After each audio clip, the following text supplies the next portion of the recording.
Hey y'all, today I'm going to hop around EPCOT and try as many of the items from Festival of the Holidays that my poor tummy can handle. There's a ton of different booths, so I'm sure no matter what holiday you're celebrating, there's bound to be something for everyone. A Festivus for the rest of us! I skipped around a bit based on how long the lines were, but first up is L'Chaim. This booth can get a bit of a wait, especially around lunch and dinner times, but we lucked up. Here's the menu for you. I think that compared to some of the other booths, the prices here actually weren't that bad. Certainly better than that $10 gingerbread triangle. We got the smoked salmon potato latkes. I love arugula, so we couldn't pass those up. The regular potato latkes. And also the black chocolate stout. Let's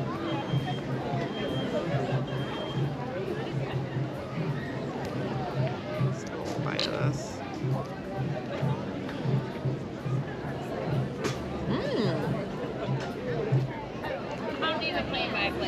That's delicious. The texture's really good. It's seasoned really well. What is this on top?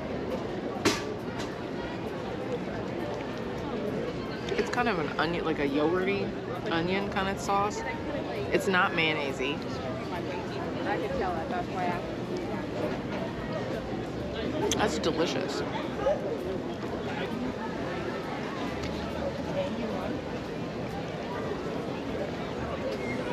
Oh, there's capers. If you can see, there's capers in here. I see capers, onions. Looks like smoked salmon. It smells really good. So the salmon is cold. And the latke is hot. I don't think they have... I know they have beer. This is super good. This might be my favorite thing I've eaten so far. This is delicious. Here's a close-up so you can get an idea of the texture. It's more like a smoked salmon salad. There are onions and capers, but neither of which is overwhelming. The salmon itself is nice and fresh and doesn't have a fishy flavor at all. If you like smoked salmon or don't have any aversion to fish, I would really recommend giving this a try.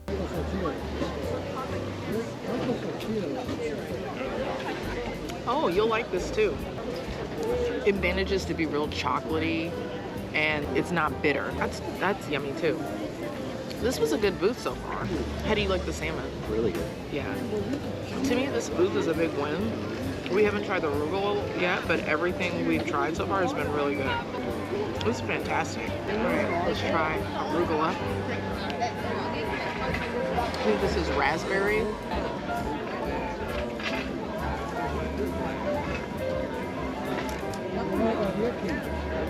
Yep. These are so good. You can see the nuts inside. These are delicious. Everything here gets 5 stars. This whole booth gets 2 big thumbs up. Up next is Murica, and here's a look at the offerings for you.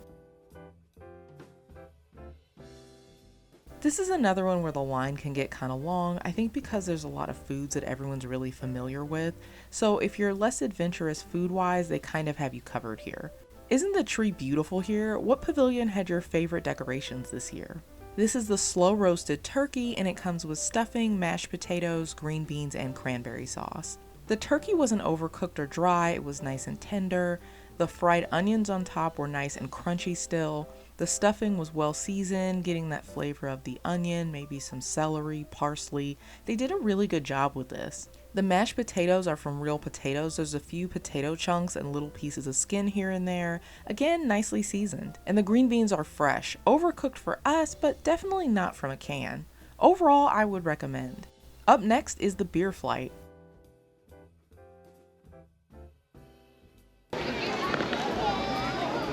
Alright, we have beer flight. So I think this is the Ba Hot Bug IPA. That's an IPA. That sure is an IPA. It's not bad. It is real hoppy, but I don't feel like it's something I would tell anyone to like rush over here to get. I think this is perfectly fine. Okay, so is this the eggnog white porter? It doesn't taste like eggnog. This just tastes like My palate doesn't differentiate that much between a porter and a stout. I'm not that fancy or refined, I guess. It doesn't taste like holiday flavors to me. I feel like, did we get two of the same one? Oh, I can't tell the difference. Oh, that is, oh, of course, yeah.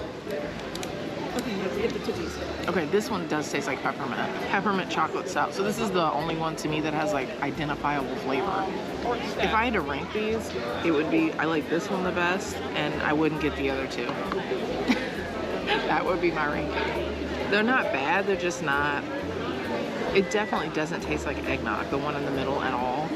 And I'm not so into IPAs that I have to seek them out. I usually prefer like some kind of more interesting or specialty beer. I think this is the only one I would get. In front of my little cottage, and a group of travelers approaches me. So in a shocking turn of events, the Italy booth actually had a few things that I thought looked good. I know this booth can have kind of a bad rap, but I really wanted to give it a try. I already snuck a few sips before this shot, but we got the Bombardino Freddo and the Panettone. I'm not a big eggnog person, but this is super Christmassy, it's creamy. It's actually kind of refreshing for something that's kind of like milky. This is really good. I give this maybe 4 out of 5 stars, I think. Because I'm not an eggnog person, but this is like, it tastes really festive. I can taste the brandy, but it's just a little bit on the back end. It's not overpowering. It's just enough to make me feel like you paid for alcohol, you got it. But I don't feel like I'm gonna get sauce, and it's not ruining the eggnog. But at the same time, the same kind of heavy milkiness that I sometimes don't like from an eggnog is kind of like cleaned up with the brandy. Panettone. It's awfully wet. Is there citrus in here? This is really good. This is delicious. This is probably one of the best things I've eaten today. It looks really wet, and it is, but the texture is really good. I feel like I'm tasting like some orange on the back end a little bit. There's some kind of citrus flavor that's hitting me. This is so good. I saw it on cocktail. This is very good. This is a thing I would say like you should absolutely make time to come get. 5 out of 5. Easy. I have had panettone before, of course, but I think what's a nice surprise for me is the addition of fresh fruit. You guys can see the raspberry, but I think there's also maybe some mandarin orange or some currants in here. This is a big win. Also, side note, what's going on with these trees right here, guys? They're a little like Tim Burton-y for me. What's going on? I assume it lost its leaves, but I feel like I've never seen a tree with no leaves that looked like this. Time to head to Bavaria, and here is the menu. We got the pork schnitzel, the hazelnut Linzer cookie, which is part of the cookie stroll if you're doing that, and the glühwein, which is served warm.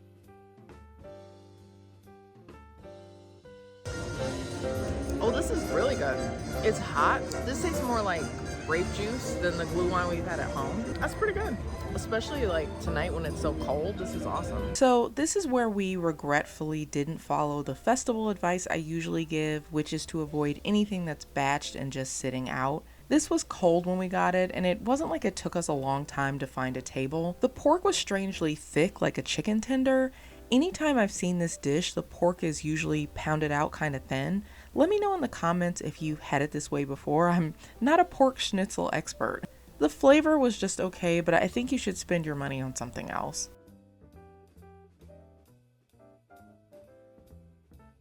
It's not bad.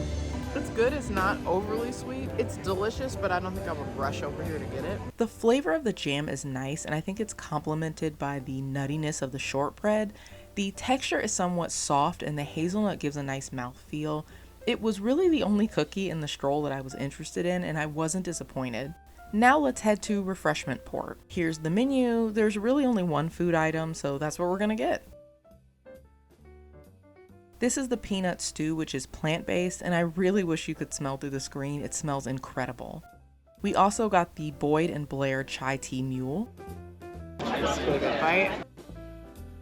It's got a little kick to it. The portion's really good. This is fantastic. This is very good. It's not mushy. The potatoes are cooked perfectly. Very good. The stew is like a curry. If you're adverse to spice, I would steer clear, but this flavor combo is awesome. The peanuts give a nice crunch. The greens add a hint of bitterness that help balance out that mild sweetness that I'm getting from that kind of peanut buttery flavor. If you like Indian or Thai food, this will be right up your alley. I also think that this is the best value of the entire festival. I love that this comes in this meal cup. This does taste like a chai tea. This is really good too. How do you feel? Do you like that? Delicious. That's really, the stew's really good. You're gonna love this. This might be, it's really hard because the other two booths we really liked. Surprisingly, we really like the Italy booth. This might be my favorite booth. This might be the best one. This is so good. This is delicious. You're gonna love this. This manages to taste Christmassy and refreshing at the same time. You get that chai flavor, a hint of ginger beer, the cinnamon. It's perfect. And it goes great with the stew. Up next is Shanghai Holiday Kitchen.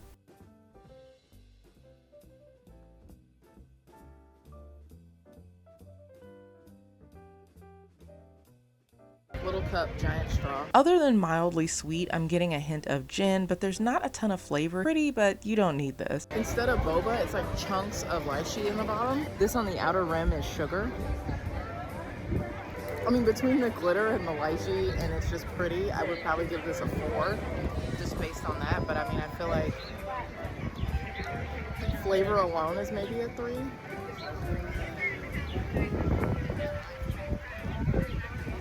Extra points for being cute. So I know it's dark, but we did head over to the Yukon Holiday Kitchen near Canada. This is the beef bourguignon with crushed potatoes, and other than salt, we didn't get many other flavors from this. It's fine, but nothing you really need to get.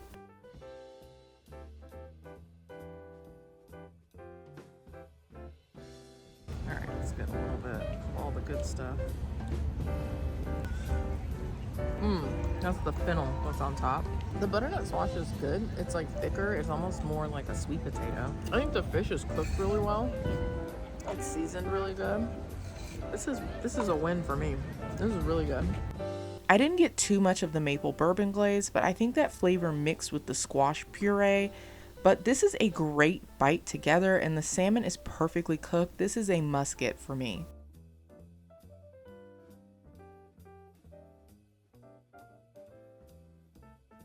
Up next is Noche Buena Cucina, and we are getting those 2 beverages right there.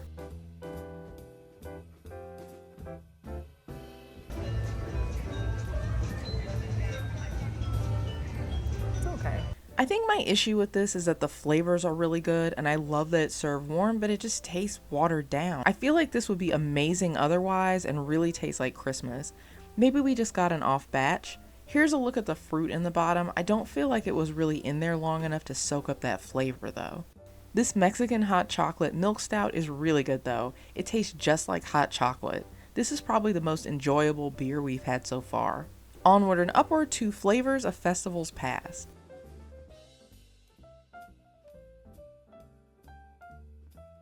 This is the Balduco Panettone Holiday Trifle and the Beer Flight. This one also features some really interesting flavors.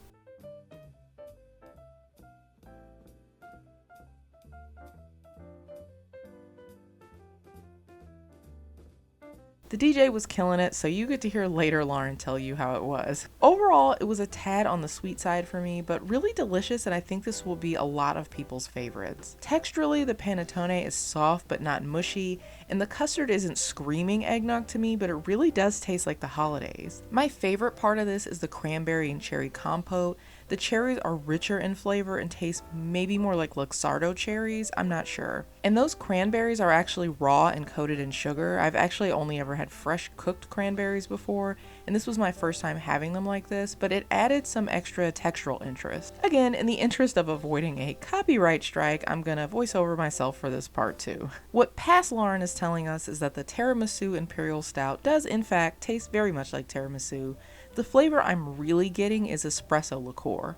It's smooth and it's not very bitter, and overall a pretty nice stout, but I'm glad I didn't get a larger pour. This is the Keel Farms Pecan Pie Hard Cider. Hard ciders tend to be a little sweet for me, and this is really sweet. I'm not getting much of the nuttiness I was hoping for with some of the pecan beers I've had in the past, and for me this tastes more like butterscotch. I feel like this would be right at home in the wizarding world. And yes, the DJ was still killing it. Now the Point Snow Pilot Pistachio Nut Brown Ale. If I really use my imagination and think about it, I guess I could have pistachio flavor to this, but it's incredibly subtle. I'm disappointed because I was looking forward to this one the most. It's not a bad ale, just nothing really special. If I was ranking these, I would put the tiramisu first, followed by the pistachio ale, and then the cider would be last. I don't think this is a flight you need to rush over to get. Continuing what's becoming a mini bar crawl, I guess, we are over at the Odyssey Pavilion to try their flight. We also grabbed the mint chocolate mousse wreath. Up first is the Jack Frost IPA. I'm not getting any real identifiable flavors from this. I don't think I could pick it out of a lineup. It isn't bad, but it's just not remarkable. It tastes like an IPA. It smells like an IPA. It walks like an IPA. This is an IPA. I mean, this isn't something I would rush over here to get. It's perfectly fine. It is a perfectly serviceable IPA. Pecan and toffee stout. It smells and tastes like butterscotch. I don't know what's happening out in Beerland, but this is the second pecan flavored beer that's giving butterscotch. These are all just missing the mark for me flavor wise. Right, milk and cookie stout. Yeah, I would say for something that has milk in the name, it's surprisingly bitter on the finish. I think it's okay, other than this being a little more bitter, and that one smelling like butterscotch. I can't really tell them apart that much. Of all of the holiday treats that we tried, this tastes the most like an Andes Mint. The mint chocolate flavor is really coming from the Little Mint Crunchies and the mousse. The bottom isn't giving too much chocolate, just shortbread in both taste and consistency. Of all the minty desserts we've had, this one is the most mint forward. This one, you can get that cooling sensation in your mouth. This one really tastes like an Andes Mint. It's like a little light on the chocolate flavor. The shortbread in the bottom, that cookie, even though it's brown like it would be chocolate flavored, it just tastes like regular shortbread. Any of that Andes Mint I'm getting, you can see the little balls of what I think are kind of like chocolate coated mint crunchy things. I think that's where I'm getting that Andes Mint flavor. It's not from the mousse and cookie combo. It's not bad, but again, not something I would rush over here to get. If you had time, I would recommend heading over to Communicore Hall to check out the Gingerbread Spaceship Earth. The show is short, but I really love it. So that's all the goodies we tried at this year's festival, the holidays. I would say that my favorites were the L'Haim booth and the refreshment port. Really everything that we had at those two booths was great, and I would highly recommend them. What were your favorite booths this year? Any food you wish you could go back and eat right now? I could go for a bowl of peanut stew myself. Anyway guys, I'll catch you in the next one. I hope everyone has a wonderful holiday season filled with friends, family, and peace. I will see you in the next one. Go forth, be kind, be creative.